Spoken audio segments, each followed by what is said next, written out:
Welcome back to Grow Joyfully. Today I'm in the greenhouse, at least for now. It's only 56 degrees outside on Saturday, April 20th at 10:40 in the morning. But what I'm trying to do today is really focus on keeping these plants happy. Now I realize that they look very leggy, kind of thin, but what I'm doing is changing their position or where they sit.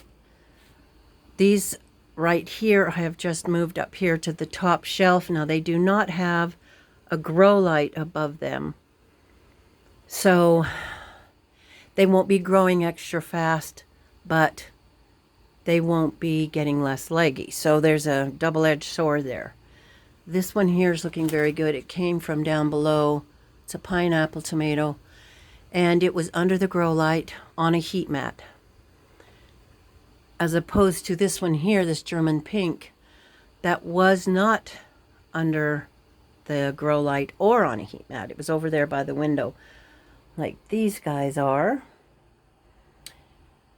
But I really think that changing their position, really checking that water, moving them around, doing what you can, making sure they get fertilized, but not too much, is a way to help keep them healthy. As I said, it's April 20th, and there's another full month plus before we can plant these out and not have them die because they were frozen at night. So things are starting to heat up as far as what to get done. I only have 2 beds right there that are cleaned out and ready. And I'm going to go work on the railroad tie garden. The reason we call it that is because it used to be surrounded by railroad ties, but we didn't think that was maybe the healthiest, so we took them off. Now it's covered in weed fabric, and I was just hoping, I've only had it on there a year, and I was hoping I'd be able to get a skinny spade and dig down through the holes that I have cut for the plants and be able to plant peas, because they don't need overly fluffy, beautiful, perfect soil in order to grow.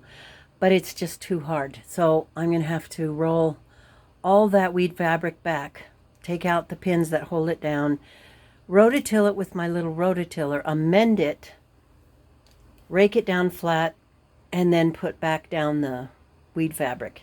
So it's going to take a bit of doing, but I'm going to do that and try to get my brassicas out there.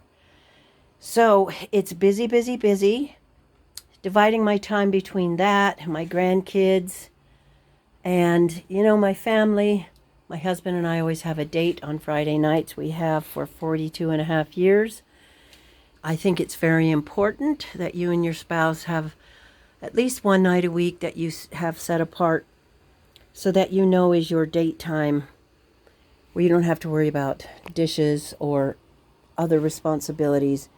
And you can just sit together quietly and have a nice quiet dinner and get to know each other all over again.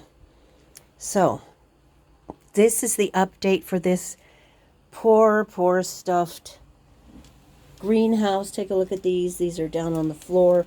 The ones over here closer to the grow light are actually doing better. Can you see them all reaching for that grow light? The ones on the bottom that are on a heat mat and under the grow light are just going crazy. I definitely recommend grow lights and warming mats for them. They're special mats. They're all covered, so I don't even know if you can see it. Here's part of one right here. They're waterproof, and they're built just for this very purpose, growing plants. But it really makes a difference. It's hard to keep them happy and well. This needs to be replanted because it has too much peat moss in the mix, and you really get fungus gnats, little black bugs, really easily when the situation is like that. So I spend a lot of time in this greenhouse trying to keep this big amount of plants happy and well, fed and watered, not too much water, not too less of water, if that is such a thing to say. That was lovely grammar and all that. It's a challenge. I have different kinds of pots. because we were running out of this kind, which I prefer. So we've started doing the solo cups.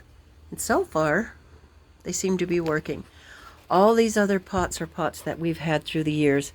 And you can see on there, that one's from Home Depot. And it had a garden mum in it. I just save all of these. And we have a local nursery that you can go to that has a recycle section that you can go and get pots for free of varying sizes. They're mostly this size, which I think is a gallon, when I often need this size. But I will take what I can get, and then there's the, you have to find a place to store them, etc. Lot of spinning things in the work, a lot of balls in the air to try to keep everything going, happy, working.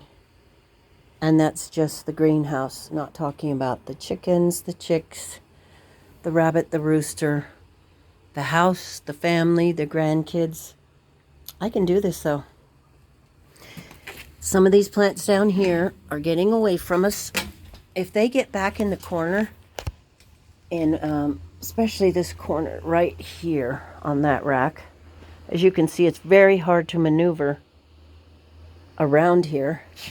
But I take the size of the greenhouse that I have, and I'll be happy for it. And you just have to work with it. This plant is dying because it wants to be repotted and watered, so I just gave it some water. While it and all these guys down here are waiting to be potted up. No pressure, right? We've got this. I love it. It does get overwhelming, but I have to keep it in perspective. And you know what snaps me out of it just immediately? All I have to do is think of winter, and I'm all better. I hope you have a great day, a great attitude, and that you grow something joyfully. We'll see you next time.